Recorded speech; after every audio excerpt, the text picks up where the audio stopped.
Okie doke.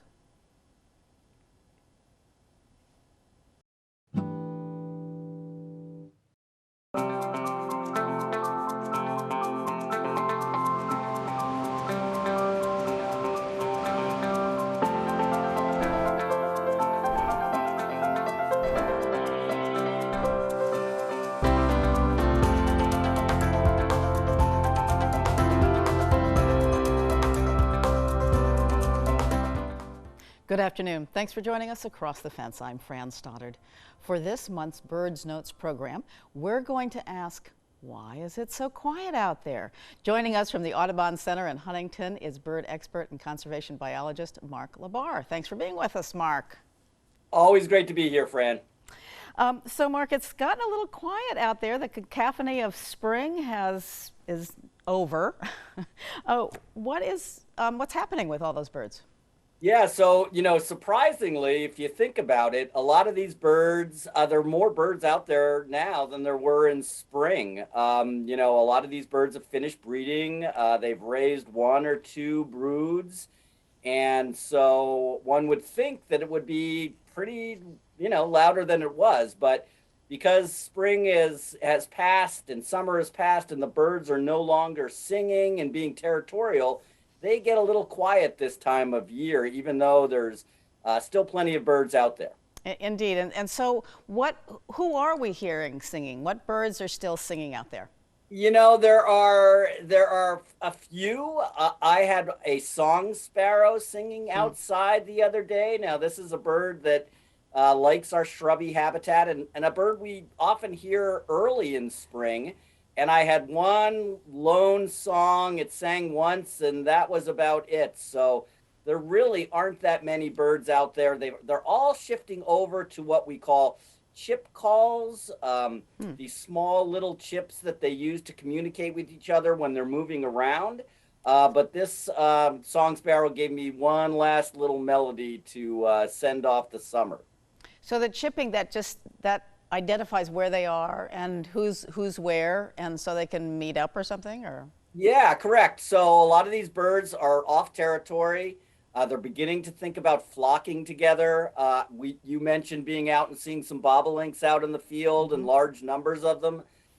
Things like catbirds, which normally sing this very melodious song, are now shifting over to their call, which is what gives them their name. It's just a subtle little meow that's kind of out there in the shrubs. And these are just their kind of normal way of communicating when they're not breeding. We hear a lot of jays out there now, kind of always a symbol of fall for me when you hear the jays start to be more vocal. And flying around, their family units, they're starting to flock together, like I said, so you see a lot of jays. And then I guess I would call it maybe a song, but the cedar waxwings, I still hear a lot of them. They have more of a trill than they have a song. But again, I'm hearing them in numbers as they drift around my yard and go from a dead elm tree, eating all my blueberries. The catbirds are right in there. Birds are shifting over now from many of them from an insect diet to taking advantage of the abundance of berries that are out there. So for me, it's a time to share my blueberries, I guess, which I'm okay about. I am too. And what about nesting? Are they involved in the nest anymore? Things have to be, of course, finishing up right now in terms of the young, but do they use those nests or do they not use those nests at all at this time of year? Yeah, so nesting, there are some late nesters. Waxwings and goldfinches can be late nesters. I had a pair of bluebirds that just finished up at my house. They probably on their second brood, maybe their third. I was still watching them going back and forth to the nest box in my yard, and I could hear the young squawking away in there. Same thing with my swallows, my barn swallows, which nest out in the barn here.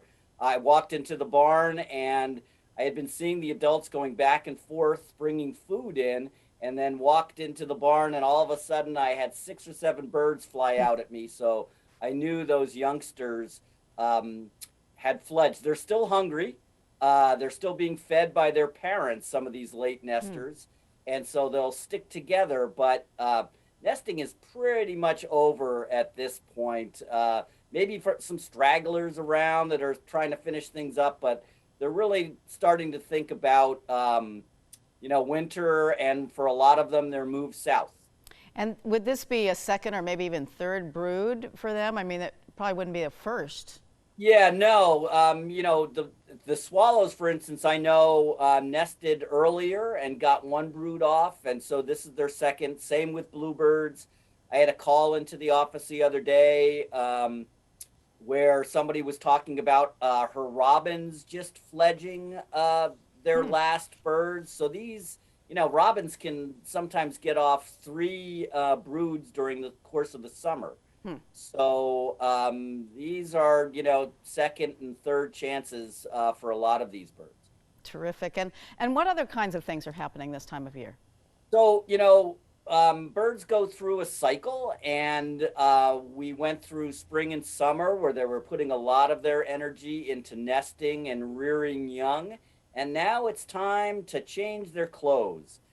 So a lot of birds go through a molt where they lose their Hmm. feathers.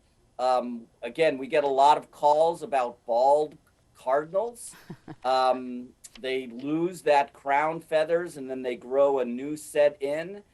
You can see this bird here is in the midst of transitioning from, probably juvenile plumage into a more formative Hmm. plumage, which is more cardinal like. So I've had emails about, bald titmice that come in and they have no crown anymore. But this is all a process in order to get them a new set of feathers for the winter months. Adults will molt their wing feathers and tail feathers as well as their body feathers, where most of the youngsters, juveniles, will just molt their body feathers. So, it's kind of a crazy time, putting a lot of energy into that molt pattern. Oftentimes, if we look up, we can see that molt in action, and some of our birds, like our crows and ravens and gulls, you can see this crow right here is molting some of its primary flight feathers. They do this molt kind of one feather at a time so they can still maintain Huh. flight. But here you can see those outer primaries have molted, and it looks like there's some new feathers that are just now growing back. Yeah. So if you see birds overhead that seem to be missing feathers, more than likely they're undergoing some form of molt in order to take out those old worn feathers and grow new ones in. That's extraordinary, that shot. Now, are the new feathers that come in, are they of a different quality? Are they for warmer, or are they the same, just kind of renewing their feathers? They're pretty much the same. Sometimes we'll see molt happen where, especially in warblers, this can be a very tricky time to identify because Hmm. they'll molt out of feathers that they used for breeding, and they'll molt into much duller colored feathers. And so the Hmm. confusing fall warblers, where they don't look anything like they did in the summer and springtime. But for a lot of birds, it's just a process. Feathers wear like anything else. The tips become broken and Hmm. abraded. So these are putting new feathers back on that are going to be, they'll carry them through the next year, where they'll repeat the process as well. Sure. So, of course, this is the beginning of the fall migration. Have you been seeing any early movement? So I was up on the lake today, not today, but within the past couple of days. Yeah, if I was on the lake, I wouldn't be talking to you. Um, and I saw my first Bonaparte gulls. Now these are a smaller gull than what we normally see here on Lake Champlain. Normally they have a black cap when they're breeding, and then they adopt this much just that black dot behind their head. But these are birds that are migrating in and starting to show up from their, breeding grounds further north. And so I was seeing a lot of them on Lake Champlain. Another group of birds that we often see come through are our wading birds or our shorebirds. And then there's this one too as well. Recently, the nighthawk watch on the Connecticut River has resumed. And this is a common nighthawk. Those two white bars really show off in this shot.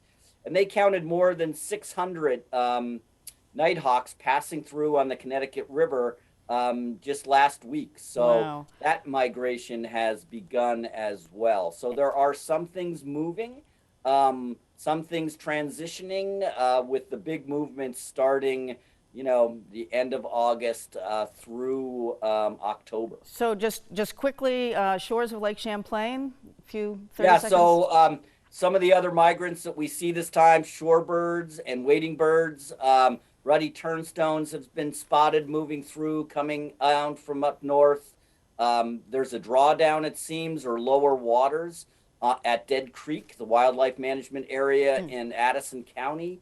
And some folks have reported lesser yellow legs there. So it could be a really good year for our shorebirds as that drawdown often attracts them to the flats there. And Lake Champlain has been really low, although this rain seems to be bumping it right back up.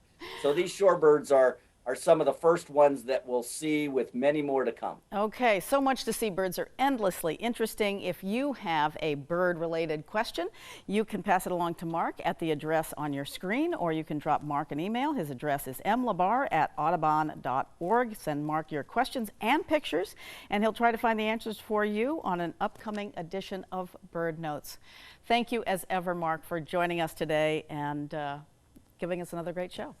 Yeah, well, I'm looking forward to more birds coming through. All right. And once again, thank you for joining us across the fence. I'm Fran Stoddard. Stay well.